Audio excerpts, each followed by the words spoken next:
Entretien sur la pluralité des mondes de Bernard Le Bouillet de Fontenelle. Biographie de l'auteur. Bernard Le Bouillet de Fontenelle, né en 1657 à Rouen et mort en 1757 à Paris, est un écrivain, philosophe et scientifique français.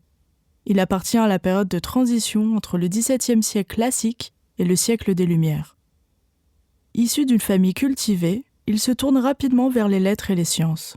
Il fréquente les milieux intellectuels parisiens et devient membre de l'Académie française ainsi que secrétaire de l'Académie des sciences, fonction qui témoigne de son importance dans le domaine scientifique.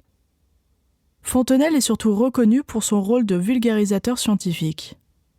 Il cherche à rendre les savoirs accessibles à un public plus large, en particulier à ceux qui ne maîtrisent pas le latin ou les sciences complexes.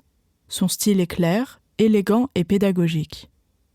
Il contribue ainsi à diffuser les idées nouvelles qui annoncent le siècle des Lumières, notamment la confiance dans la raison et le progrès. Résumé de l'œuvre. Entretien sur la pluralité des mondes, publié en 1686, est un essai scientifique présenté sous la forme d'un dialogue entre un philosophe et une marquise. L'œuvre se déroule sur 6 soirées, au cours desquelles le philosophe explique progressivement le fonctionnement de l'univers. Au fil des conversations, il expose des idées nouvelles pour l'époque. La Terre n'est pas immobile mais tourne autour du Soleil, la Lune pourrait être habitée et les autres planètes pourraient également abriter des formes de vie. Il explique aussi que les étoiles sont en réalité d'autres soleils, chacun pouvant éclairer un monde. L'objectif de l'œuvre est double, instruire tout en divertissant. Fontenelle simplifie les théories scientifiques de Copernic et de Descartes pour les rendre accessibles à un public non spécialiste. L'ouvrage propose ainsi une version nouvelle de l'univers, immense et peuplé de multiples mondes, remettant en question l'idée que la Terre et l'homme occupent une place centrale. Contexte historique. L'œuvre est publiée à la fin du XVIIe siècle, une période marquée par les débuts de la révolution scientifique.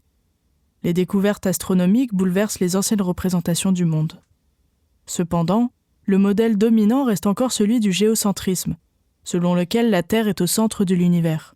Les théories de Copernic, qui placent le Soleil au centre, l'héliocentrisme, ne sont donc pas encore largement acceptées par le grand public.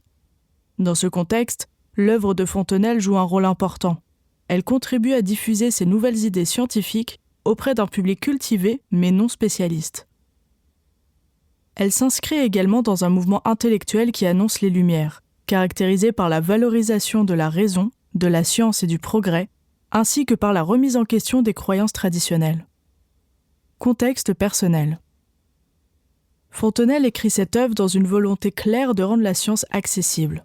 À une époque où les ouvrages scientifiques sont rédigés en latin et réservés aux savants, il choisit d'écrire en français et d'adopter une forme dialoguée.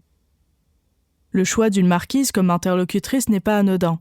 Il montre que la science peut être comprise par tous, y compris par des personnes non formées dans ce domaine.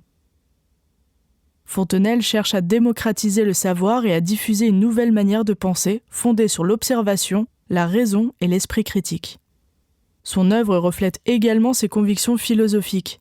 Scepticisme face aux certitudes traditionnelles, confiance dans la méthode scientifique et rejet de l'idée que l'homme est au centre de l'univers. Fiche personnage. Le philosophe. Il est le narrateur et le guide du dialogue. Il incarne la raison et le savoir scientifique. Son rôle est d'expliquer les phénomènes de manière claire et accessible en utilisant des exemples simples et imagés. La marquise. Elle représente le lecteur. Curieuse et intelligente, elle pose des questions et découvre progressivement les idées du philosophe.